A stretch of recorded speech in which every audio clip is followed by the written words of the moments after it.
नमस्कार, कैसे हैं आप सब? आशा करती हूँ सब बहुत अच्छे होंगे, खुश होंगे। आज मैं आप सभी से शेयर करने वाली हूँ ऐसे विशेष 5 चमत्कारी उपाय जो आपको ज़िंदगी में धन संबंधित समस्याओं को ख़त्म करने में मदद करेगा, आपकी ज़िंदगी में परेशानियों को दूर करेगा।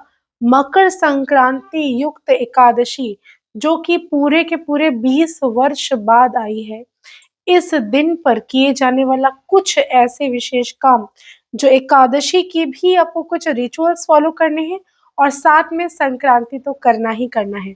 तो कौन से ऐसे काम हैं चलिए बताती हूँ, लेकिन उसके पहले छोटा-सा विनम्र निवेदन, अगर अभी तक आपने मेरे और आपके दोनों के यूट्यूब चैनल एस्ट्रो पूर्णिमा को लाइक नहीं किया, शेयर नहीं किया, कमेंट नहीं किया, तो ज़रूर करिए और कमेंट में हर हर महादेव लिखना तो बिल्कुल मत भूलिए।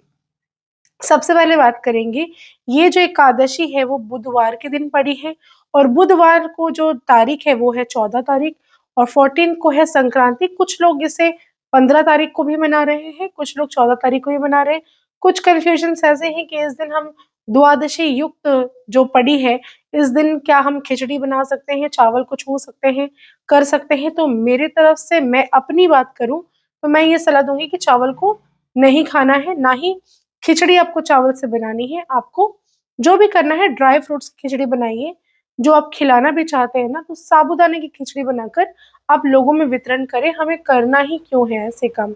सादा तिल का दान, काले तिल का दान, तिल के लड्डू जो गुड़ से बनते हैं उसका दान, वस्त्र दान, अन्न में जो सबसे ज़्यादा इम्पोर्टेंट है नमक का दान, चावल का दान, दाल का दान, तेल का दान, जो भी ये दान आप कर पाएँ, आज के दिन अवश्य करें। क्योंकि जब हम बात कर रहे हैं दान की, तो दान में सबसे पहले ये समझते हैं कि एकादशी पर क्या दान करने से आपको क्या फल मिलता है। ऐसे तो बिना किसी आशा के दान ज़रूर करिए, पुण्य ज़रूर करिए, सत्कर्म ज़रूर करिए, लेकिन एकादशी पर जो भी व्यक्ति अपने वज़न बराबर आपका जितना भी बॉडी वेट है ना, जाकर आप ज़रूर माप लीजिए और मापने के बाद जो भी आपका वज़न है, उतना आप किसी गौ माता की सेवा में चारा हरा या फिर बिचाली या फिर भूसी जो भी संभव है, जो गाय खाती हो ऐसी किसी गौशाला में जाकर आपको दान करना चाहिए, जिससे आपको हरि विष्णु की कृपा के साथ-साथ माता लक्ष्मी की भी कृपा की प्राप्ति होगी। आज के दिन पड़ने वाली एकादशी पर अगर कोई व्यक्ति किसी ब्राह्मण को यथाशक्ति अपने घर पर बुलाकर भोजन करवाता है, तो उससे बहुत ज़्यादा पुण्य लाभ मिलता है। आपके रुके हुए काम में आपको प्रोग्रेस नज़र आना शुरू हो जाता है, चीज़ें लाइफ में बेहतर होती हुई दिखना शुरू हो जाती हैं।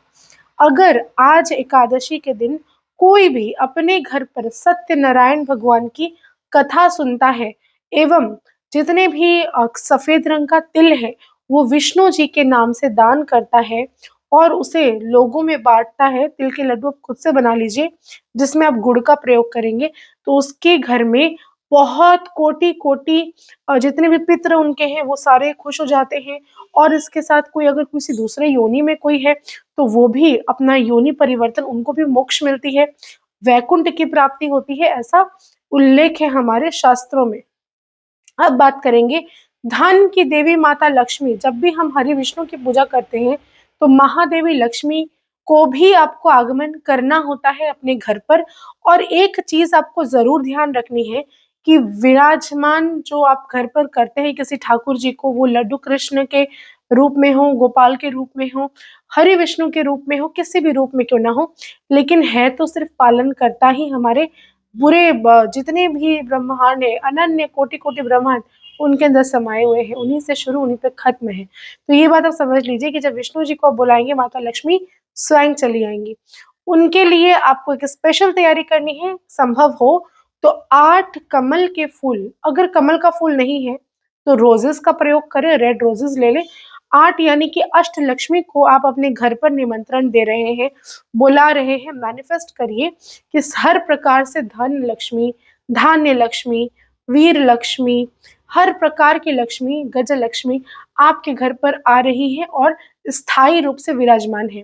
जब हम बात करते हैं हरि विष्णु और माता लक्ष्मी की, तो याद रखिए इस प्रकार का आपको कहीं पर भी इस प्रकार की कोई फ़ोटो मिल जाए, कोई चित्र हो या कोई स्टैच्यू हो, कुछ भी हो जहाँ पर हरि विष्णु जो है वो लेटे हुए अवस्था में हैं और माता लक्ष्मी उनकी पैर दबा रही हैं और शेषनाग की शैया पर महाराज जो है वो विराजमान हैं।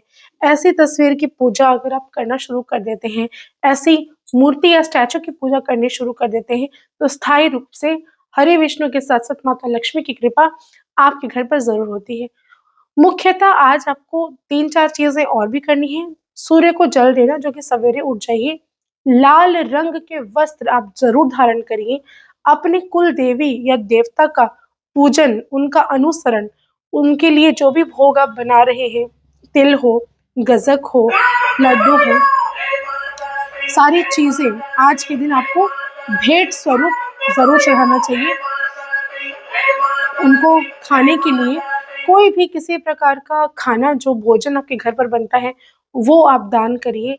आप अपने लाइफ़ में प्रॉस्पेरिटी को अगर लाना चाहते हैं, तो ये काम आपको ज़रूर करना है। 8 फूलों की माला, जो मैंने बोला कमल का फूल या फिर गुलाब का फूल की माला, आप आज माता लक्ष्मी को ज़रूर भेंट करिए।